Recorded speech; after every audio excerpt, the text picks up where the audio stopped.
समस्त चाषी भाई मन के जुहार और टोकन लगावार पूर्व जिनटा कि नुआ नियम सरकार करिछन से नुआ नियमटा जानि नेबे और जिनटा कि ई केवाईसी बोल के जिनटा कहउछन ई केवाईसी करा पड़बा और जिनटा कि भाग चाषी हिसाब से जदि लगोछन टोकन सेटा काना करा पड़बा सब किछि सरकार जिनटा कि देर हमर 25-26 रे नुआ नियम करिछन और नुआ नियम का काना अच्छे सब किछि ई वीडियो माध्यम जिनटा कि आपण माने जानि पारबे। वीडियो के फास्ट और लास्ट पर्यंत देखबे और जरूर नुआ आइछि बोले कमेंट करबे और सब्सक्राइब करबे। देखुन पहला कर जिनटा कि खरीफ धान क्रय पाई चाषी पंजीकरण धान संग्रह वर्ष 2025-26 आम राज्य रे खरीफ धान संग्रह नवेम्बर मास जिनटा कि आपण माने 1 तारिख रु जिनटा कि धान बिक्री करि पारबे और जिनटा कि 3 मास पर्यंत जिनटा कि 11 रु 12 1 2 3 मास जिनटा कि 4 मास पर्यंत जिनटा कि कंटिन्यू मंडी जिनटा कि चालू रहबा। नवेम्बर 1 तारिख रु जिनटा कि धान मंडी स्टार्ट हेबा।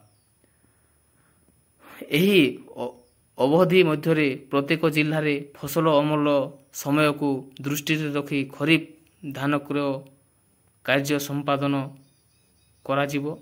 एथिपाई चाषी माने सेमानंकर निकटस्थ अनुमोदित प्राथमिक कृषि समवाय समिति पेस लैम्स महिला स्वयं सहायक गोष्ठी किंबा पानी पंचायत रे आगुआ पंजीकरण करिबा आवश्यक जिनटा कि आपण माने इड़ा जिनटा कि 19 तारिख जिनटा कि स्टार्ट हो सारलाने टोकन लगाबारटा आपण माने निजर समिति सभ्य किंबा आपनकर सोसाइटी के जीगी को जिनटा कि आपण माने टोकन लगे पारबे। उसे भितरे नियम काखना जिनटा बहरछन देखो पंजीकरण प्रक्रिया चाषी पंजीकरण 19/7/2025 तारिख रु आरंभ होईछि। खरीफ धान चाष करिथिबा चाषी माने एही कार्यक्रम रे भाग नै पारिबे। समस्त आग्रही चाषी निकटस्थ समिति रु गोटी नूतन पंजीकरण फॉर्म संग्रह करी 19/7/2025 तारिख रु 28/8/2025 तारिख मध्य समिति कार्यालय रे आवेदन करि पारिबे। जिनटा कि आपण माने 19 तारिख रु 19 तारिख 7 मास 2025 रु 20 तारिख 8 मास 2025 पर्यंत जिनटा कि आपण मानकर लागि जिना गुटी मास पर्यंत जिनटा कि टाइम दिया हिचे ई भितरे जिनटा कि आपण माने ऑनलाइन करि पारबे। एही विभाग रो वेबसाइट www.foododisha.in रे मध्य उपलब्ध।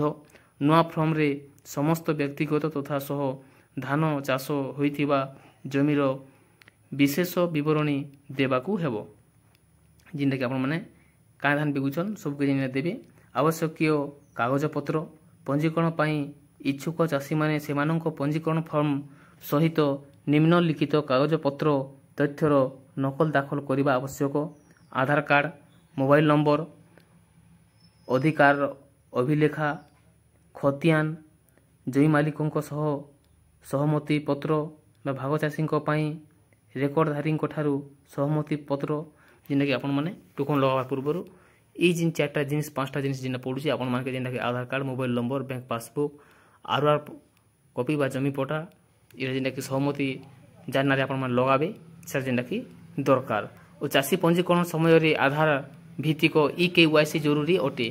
जेना कि आपण माने मैं कहउथिनी जेना कि ई केवाईसी बाध्य करबा के जेना कि पड़बा आपण माने धान बिकबार लागि हेले पंजीकरण अवधि पंजीकरण फॉर्म पूरण करी चाषी माने समिति कार्यालय रे 19/7/2025 तारिख रु दाखल करिवे। निर्धारित समय यथेष्ट पूर्वरु चाषी माने समिति रे पूरण करा जाइथिबा फॉर्म दाखल करिबाकू अनुरोध।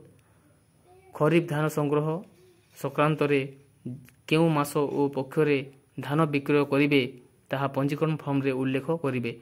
जिनटा कि आपण माने किन मासे बिकबे ओ किन पक्षरे बिकबे जिनटा कि प्रथम पक्ष कि द्वितीय पक्ष कि तृतीय पक्ष रे जदि बिकबे से पक्ष भी जदि लिखबे से हिसाब जिनटा कि आपण को टोकन आसी जिबा। जदि आपण माने नवेम्बर रे बिकबा चाहुचन किबा डिसेंबर रे बिकबा चाहुचन किबा जनवरी रे बिकबा चाहुचन से मास देबे ओ पक्ष लिखबे प्रथम पक्ष द्वितीय पक्ष हिसाब लिखि देबे से हिसाब जिनटा कि आपण को टोकन आसी जिबा। या जिनटा कि जरूरी लिखबाके पड़बा। एही उद्देश्य रे चाषी माने विगत वर्ष पाई समिति रे पंजीकृत होइथिबे सेही ठारे संपर्क करिबा आवश्यक।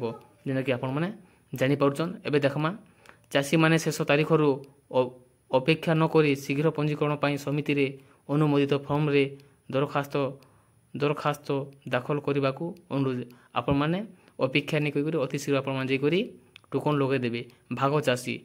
भाग चाषी माने पंजीकरण प्रक्रिया रे आवश्यक कागज पत्र दाखल करी अंशग्रहण करि पारबे। जेने भाग चाषी जदि लगोचन बोले भी करि पारबे। क्षुद्र और नाममात्र चाषी ଅଧିକରୁ ଅଧିକ କ୍ଷୁଦ୍ର ଓ ନାମମାତ୍ର ଚାଷୀମାନେ ଧାନ ସଂଗ୍ରହ ବ୍ୟବସ୍ଥା ଅନ୍ତର୍ଭୁକ୍ତ ହେବା ସରକାରଙ୍କ ଏକାନ୍ତ ଲକ୍ଷ୍ୟ।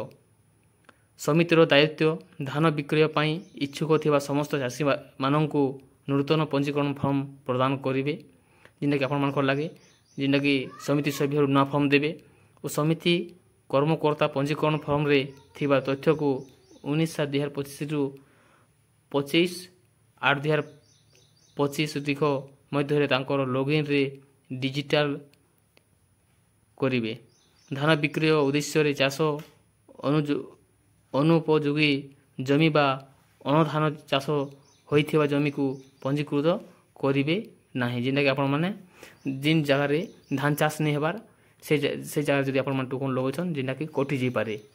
1967ରେ କାର୍ଯ୍ୟକାରୀ ସମୟ ମଧ୍ୟରେ ଯୋଗାଯୋଗ କରିବାକୁ ଅନୁରୋଧ। ଆପଣମାନେ ଯଦି ଚାଷ ବିଷୟରେ ଯଦି କିଛି ପଚରାବାକେ ଚାହୁଁଛନ୍ କିମ୍ବା ଆପଣଙ୍କ ଟୋକନ୍ ସମ୍ବନ୍ଧୀୟ କିଛି ପଚରାବାକେ ଚାହୁଁଛନ୍ ବୋଲେ ବି 1967କେ ଆପଣମାନେ କଲ୍ କରିକରି ଜାଣିପାରିବେ। ଯଦି ଆମର ଭିଡ଼ିଓ ଆପଣମାନଙ୍କୁ ପସନ୍ଦ ଆସୁଛେ ଜରୁର କମେଣ୍ଟ କରବାର୍ ନାଇଁ ଭୁଲବେ। ନମସ୍କାର।